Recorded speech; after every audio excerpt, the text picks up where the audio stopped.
All right. Hey, thanks for checking out my latest video. And as always, I do appreciate you taking the time. And so here we are in B minor, and it is dark, right? B minor is dark. All minor keys are kind of dark. Um, and so I'm going to show you how to play pretty much all of the riffs and all of the stuff I played or that I did in the playthrough, and um, stuff like this.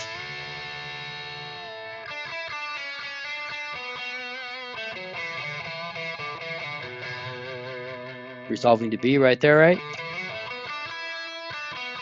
B again.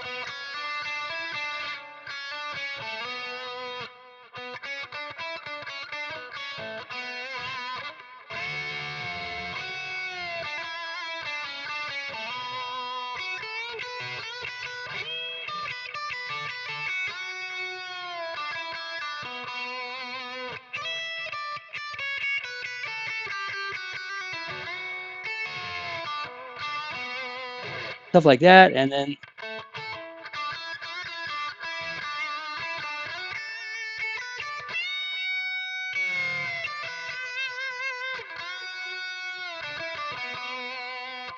up here.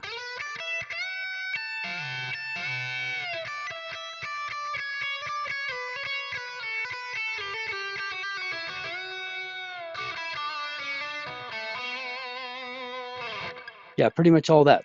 But the biggest takeaway that I hope that you get from this is that all of the notes in the minor scale are the same, and the B minor scale are the same as the D major. So for any relative minor, that is the case for its relative major. And of course, so every single note, every every note you see,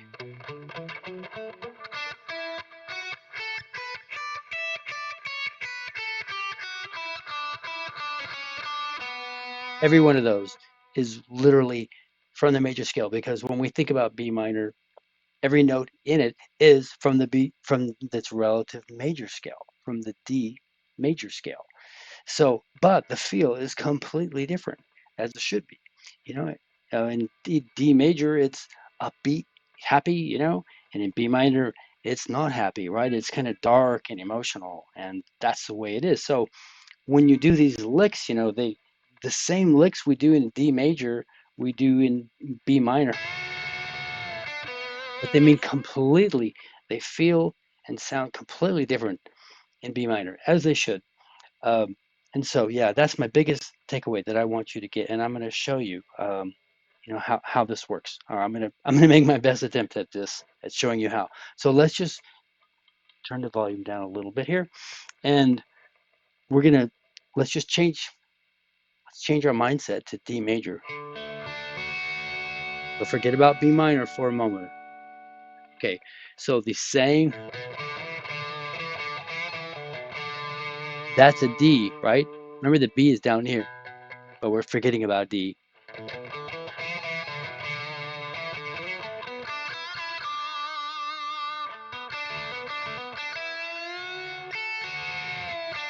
See that lick right there?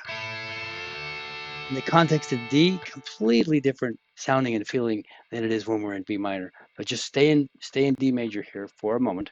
So you might not be you've probably played a lot of B minor pentatonic. I'm guessing most of the people watching here have played a shitload of B minor pentatonic, as I had for years and years and years and years, until I really started uh, learning and playing with the major scale and really learning those intervals and stuff. And so once I did that and played, got a little bit away from minor pentatonic, it's just so enlightening to understand all the intervals of a major key and a major scale. And then when you understand that the relative minor of a major chord or a major key is more than just, like I used to think, you know, in C major, the relative minor is A minor, and that's the first one I learned years ago. And I remember going, oh, okay, well that means that that minor chord sounds pretty darn good. One of the best sounding chords that you could pair with C major, and let's say it's a C and an F and a G and A minor. So, but it's much more than that. So, and that's what we're gonna talk about today. So back to D major. So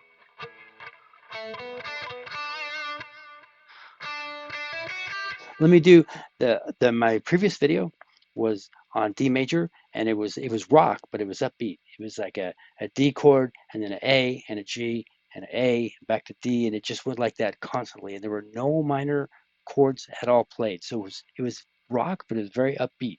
And this is the lick it.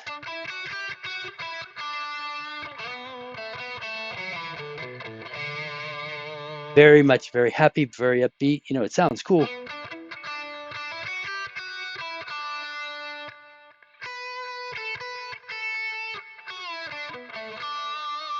Okay, so that is D. Every one of those notes is also applicable to the B minor. And so let's like forget about D major for just a moment. Actually, so I want to say, you know, it's kind of funny. I think the major upbeat and happy, it's relative minor, dark, emotional. It's kind of like they share the same DNA, you know, the same framework, the same exact notes within the major scale, but they're completely different sounding and feeling. It's kind of like if you had, well, they're relative, right? So it's kind of like if you have a blood relative as a person. You have a blood relative, maybe it's your cousin, and you both share, because you're blood relative, you share the same some DNA is exactly shared by both of you, and yet one of you, I mean, you both have completely different personalities, right? And this is kind of, in my mind, that's a decent analogy. It's kind of like this. So let's do this. Why don't we bring this guy up, and let's just play this dark, dark. This is such a killer backing track. Let's do it.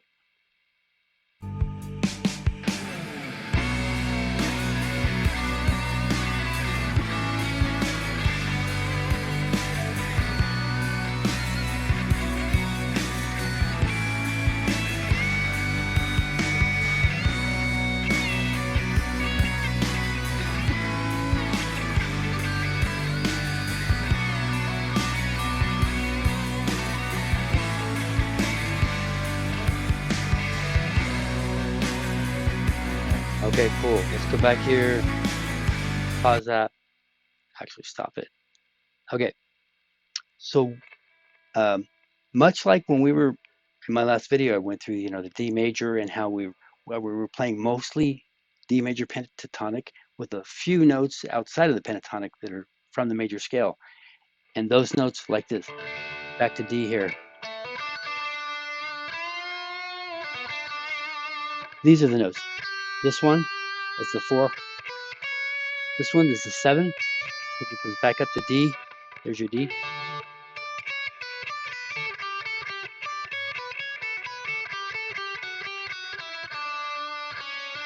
And so that's a 7 again. The 7 loves to resolve back to the 1, like that, right? Just like that. So in the same manner that if you're used to playing major pentatonic, you might not be used to playing some of these, adding a couple of of notes from the major scale to sort of make it a bit more melodic. If you're used to playing minor pentatonic a lot, you might not be used to adding these. And they are, like I said, the same exact notes. So here's B minor. They are the same exact notes, same interval.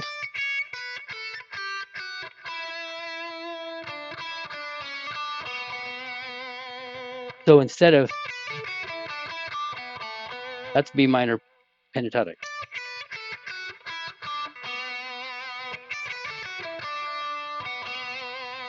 But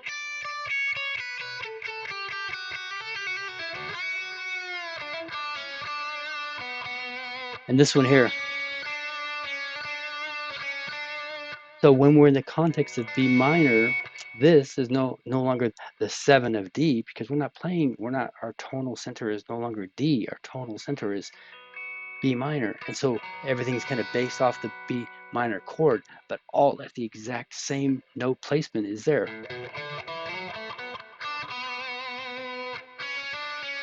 So this note right here, if we think about this, here's your B minor chord, 1, 5, 1, and then these 3 up here. That's a flat 3 because it's a minor chord, right? So flat 3, but that's a 5 and that's a 1. So if this is a flat 3, this is a 2.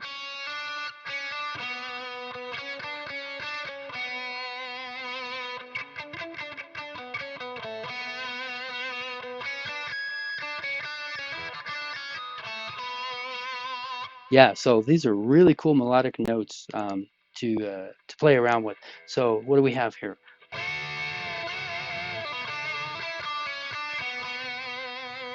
So that probably most of you, if you've played with minor pentatonic, you've done that lick before.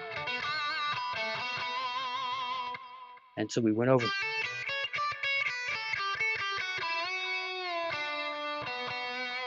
Okay, so then let's go back to, let's go to this little triad. That's a D triad, right? D major triad. So we get to play B minor pentatonic all around this shape exactly like we did. I mean, the same, not exactly, the same exact notes as we did for D major. But again, tonal center is completely different. It's dark and emotive.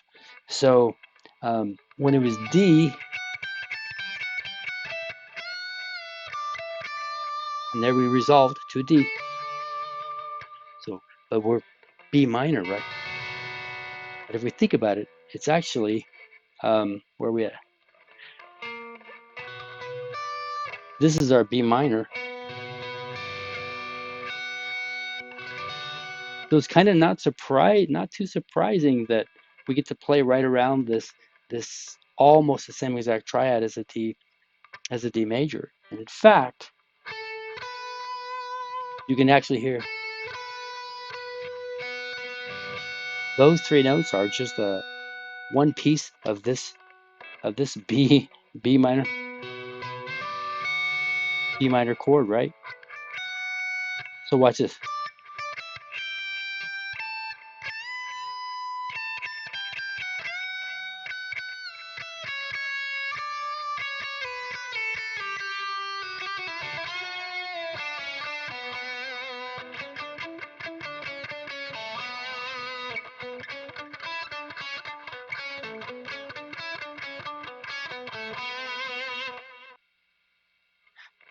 Okay, so I want to mention a couple of things that I probably already should have mentioned earlier, and maybe it's kind of obvious, but there's a lot of things that go into this playing, such as bends, I guess dynamics of the playing. Lots of bends, lots of slides, some double stop bends, unison bends, um, lots of vibrato,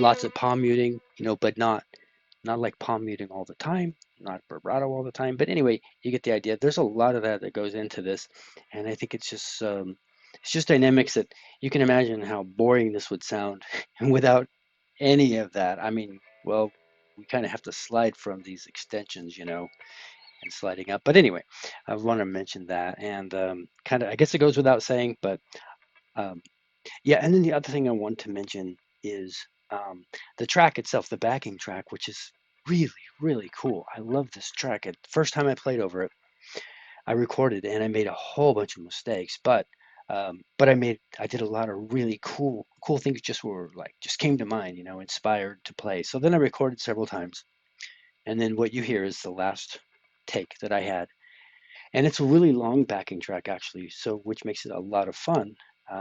But you do kind of have to count out, play through it, and then figure out, how many verses are there, how many bridges. The verses or the chorus actually changes. At one point it's 4, and then the next time the chorus is 8 bars, and then uh, quiet verse, the last verse before the end, and before is a quiet verse. I call it quiet, and then a bridge, the last bridge, and then I think it's like 16 bars of just the B minor, A, G, and it just seems like it goes on forever, but it's so cool because you get to play through it. So mine, my recording, the piece of the recording that I put in the video here, if I put the whole thing, it would have been too long, really.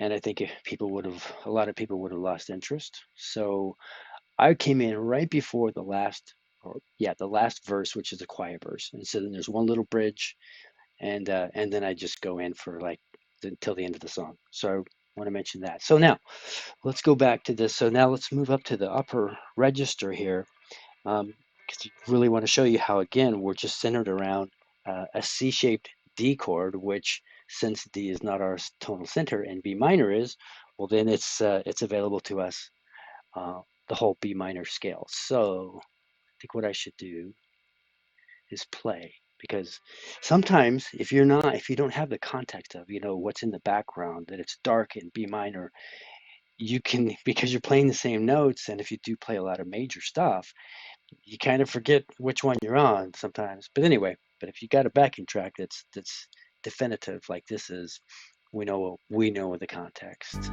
So here we go.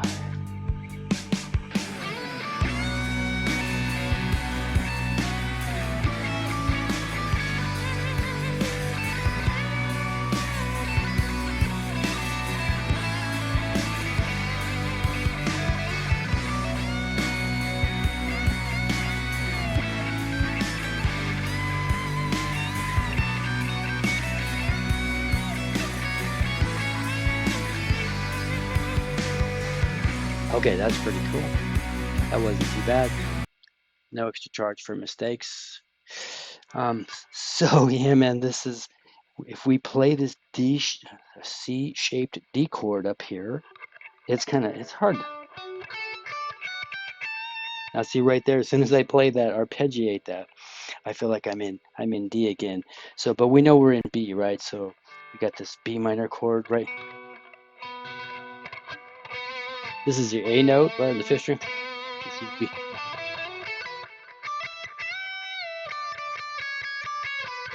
So look how this.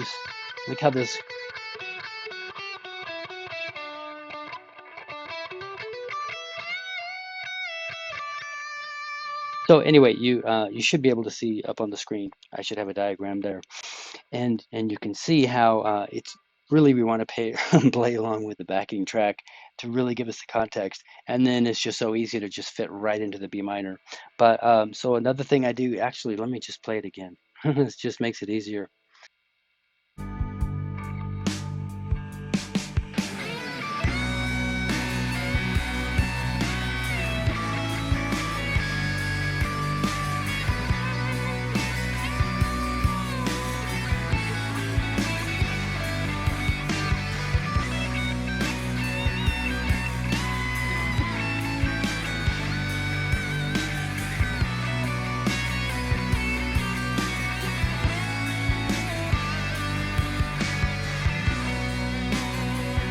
All right, cool. That came out pretty good. And so you can see how I was playing all around that shape, that actually a D major chord, but it's all minor. And then I did the walk down. And if you've watched, if I didn't mention already, I will link my previous video, which was like a D major rock. It was all major chords. I've mentioned it before here, but I will have it linked below. And you'll notice, I think twice in that video, I think, and twice in this lesson or this playthrough, I walk down the same way. And these are the notes of the D major scale, which means they are also the same notes for the B minor scale. And this walk down here,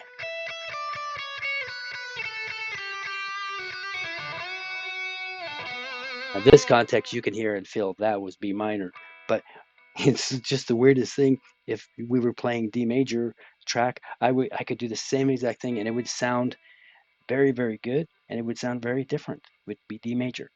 Okay, so we got that, and then we want to try these unison bends. Let's do this, because these were rich and chewy, and just they sound so full. Let's do this. Play again.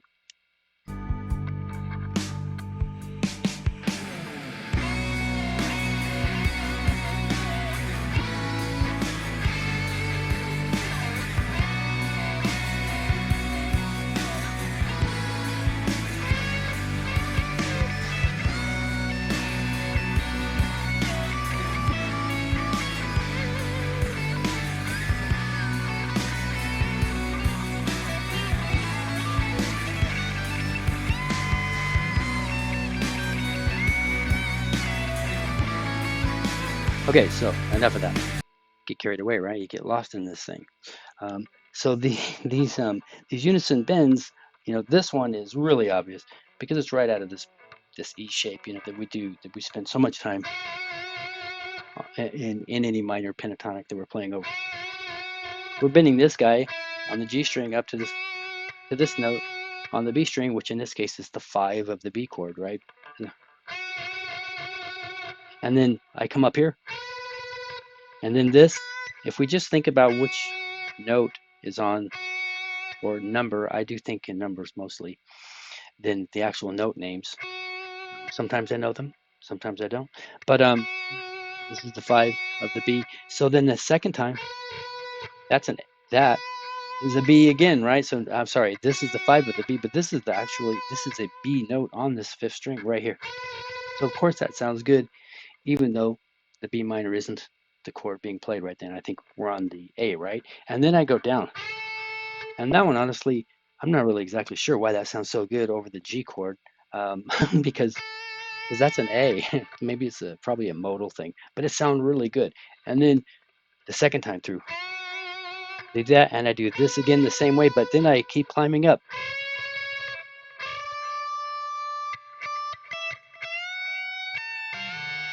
And then do all that same stuff, which I probably overdo in this playthrough. But all that stuff sounds pretty darn good if you don't make any mistakes.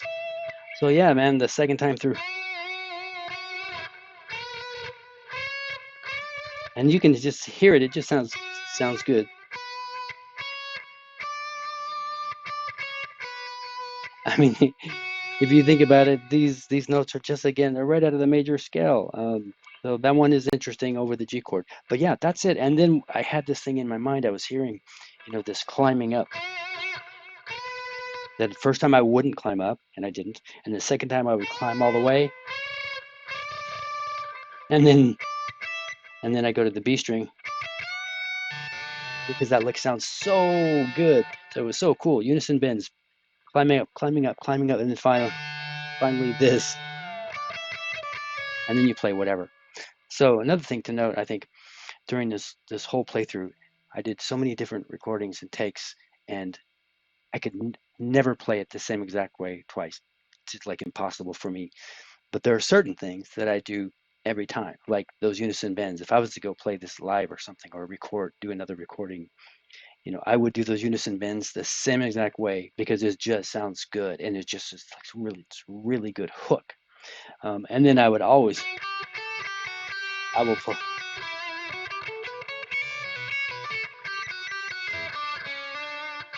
I played that string a lot, that 2 back up to the flat 3. Of course, there's your B, and you want to resolve on that, but you don't want to just hang out on the B, on the root note of your chord or the key you're in all the time. So yeah, there's certain things I would do, and I would always, I